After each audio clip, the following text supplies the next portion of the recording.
معاشر المسلمين، إني أهنئكم بقدوم عيد الفطر المبارك، أعاده الله علينا وعليكم وعلى الأمة الإسلامية باليمن والبركات.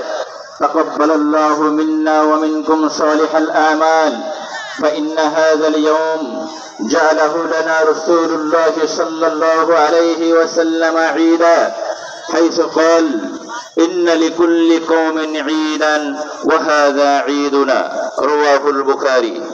وفي السنن للإمام أبي داود رحمه الله تعالى عن أنس بن مالك رضي الله عنه قال: قدم النبي صلى الله عليه وسلم المدينة وهم يلعبان في يومين، فقال رسول الله صلى الله عليه وسلم: ما هذان اليومان؟ فقالوا: كنا نلعب فيهما في الجاهلية.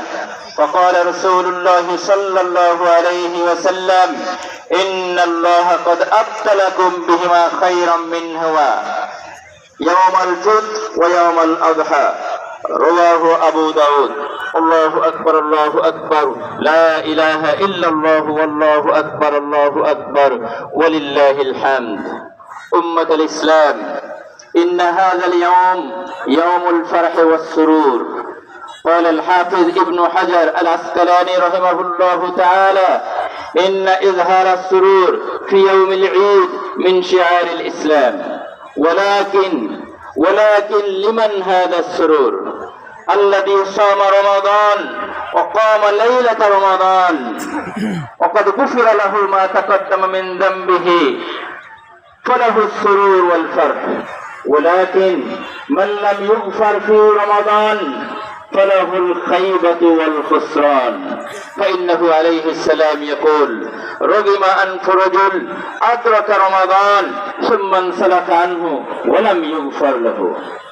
وقد رأى وهيب بن ورد رحمه الله تعالى قوما يضحكون في يوم عيد لهم، فقال: لئن تقبل صيامهم فما هذا فعل الشاكرين، وإن لم يتقبل صيامهم فما هذا فعل الخائفين. وقد أحسن ما قال الإمام ابن رجب الحنبلي رحمه الله تعالى، فإنه يقول: ليس العيد لمن لبس الجديد، ولكن العيد لمن طاعته تزيد، وليس العيد لمن تجمل بالثياب والركوب، ولكن العيد لمن غفرت له الذنوب. الله أكبر الله أكبر، لا إله إلا الله والله أكبر الله أكبر ولله الحمد. إخوة الإيمان، فإني أوصيكم لله أن تحفظوا يومكم هذا من المنكرات والمحرمات، ولا تكونوا كالتي نقضت غزلها من بعد قوة أنكاثا. قال الإمام الحسن البصري رحمه الله تعالى: كل يوم لا تعصي الله فيه فذلك اليوم لك عيد.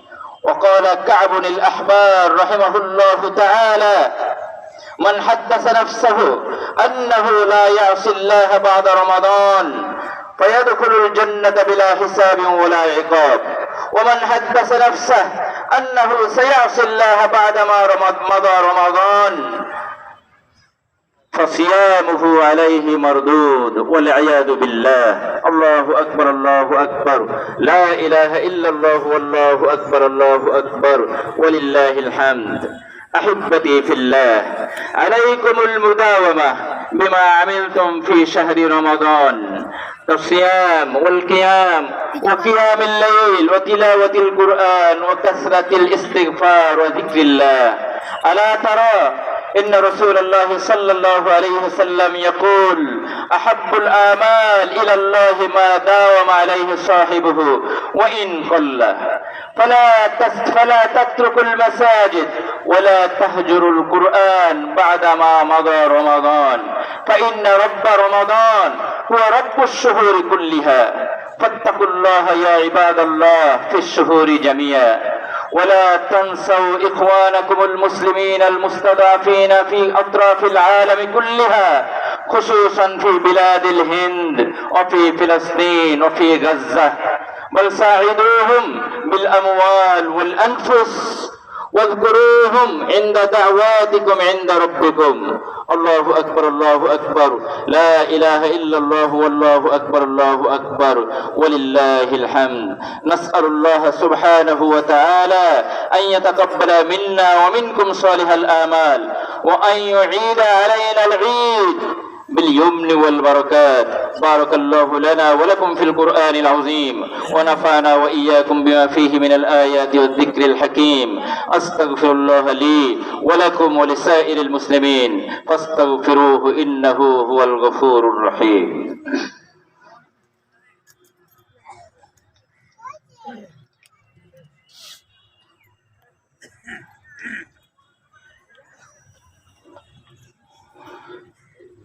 الحمد لله. الله أكبر الله أكبر الله أكبر الله أكبر الله أكبر الله أكبر الله أكبر. الحمد لله الحمد لله يستعينه واستغفره ونؤمن به ونتوكل عليه ونعوذ بالله من شرور أنفسنا ومن سيئات أعمالنا. من يهد الله فلا مضل له ومن يضلل فلا هادي له، ونشهد أن لا إله إلا الله وحده لا شريك له، ونشهد أن سيدنا مولانا محمدا عبده ورسوله الذي أرسله بالحق بشيرا ونذيرا بين يدي الساعة. من يطع الله ورسوله فقد رشد، ومن يعصهما فإنه لا يضر إلا نفسه ولا يضر الله شيئا. أعوذ بالله من الشيطان الرجيم. إن الله وملائكته يصلون على النبي يا أيها الذين آمنوا صلوا عليه وسلموا تسليما.